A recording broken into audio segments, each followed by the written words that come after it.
This is Radioonfire.com. Yours truly, Dominic K. in here. Thank you for joining me. And I'm broadcasting from Radioonfire Studios here in Baltimore, Maryland.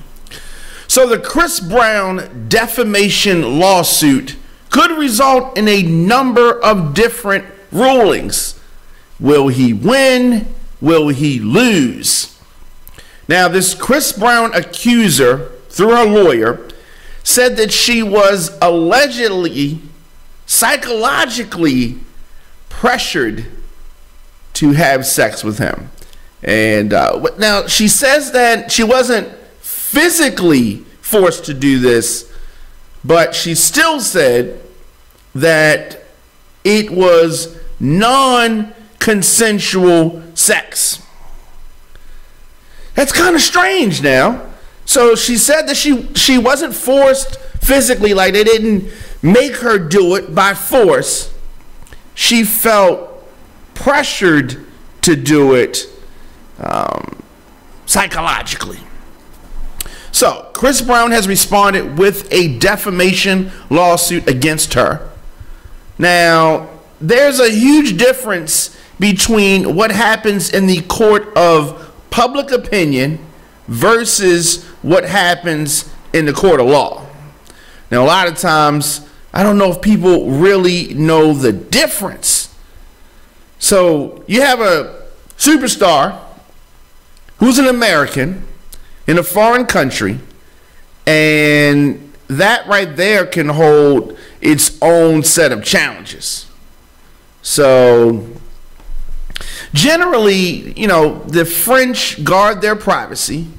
Their defamation law is regarded as more defendant friendly, a little bit different than here in the States.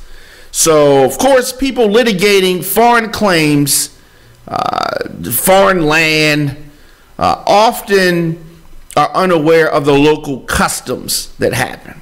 Now, I don't know if that's going to hurt Chris Brown or not. What is far more dangerous for Chris Brown is his being American, his being a celebrity, and his well-documented past mistakes. Now, it's also worth mentioning this. Just because Chris Brown was released, it doesn't necessarily mean that the investigation is over. I mean, just because right now there are no charges, it doesn't necessarily mean that later on they will not charge Chris Brown with something. So if this woman who has accused him is proven to be a liar, she could receive a hefty penalty. So under French law, this woman could receive up to 5 years in custody and be subject to monetary damages and other penalties if she's proven to be a liar. Now, both sides, of course, could sue one another, or she could just not have the money to pursue a lawsuit against Chris Brown. So there is a criminal defamation article defined as 32 of the law of 29 July 1881 on the freedom of the press as any allegation or accusation of a fact that causes an attack on the honor or consideration of a person. That would be the criminal defamation. Now, when directed at private persons, defamation is punishable with a fine of $12,000. You know, that is what we would call the amount here. So if this woman is lying, a strong defamation case against her, put the bow. And this could be a lesson to many people coming out with this kind of foolishness. I think that the probability of him winning a defamation case is high. If she is telling a lie, if she is lying on this man like that, she may be going down. Now, I don't I don't like the defense of she felt pressured psychologically, because it's hard to prove what a person was thinking.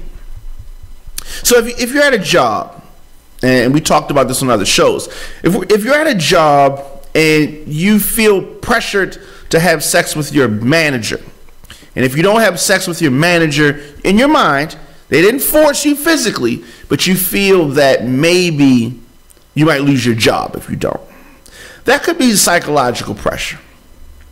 If you're a groupie and you're in a hotel room with Chris Brown and you feel like if you don't have sex with Chris Brown, he's going to kick you out of the hotel, and you do it, it's not feeling pressure. You didn't want to leave the hotel, so you fucked him. So I don't know what the pressure is. Is the pressure you would have had to leave the room, and you did it, so now you feel guilty and you feel you were pressured? You didn't want people to talk about you or say something negative about you, so you fucked them? That's not feeling pressure. You made a choice. Now, I don't know the circumstances.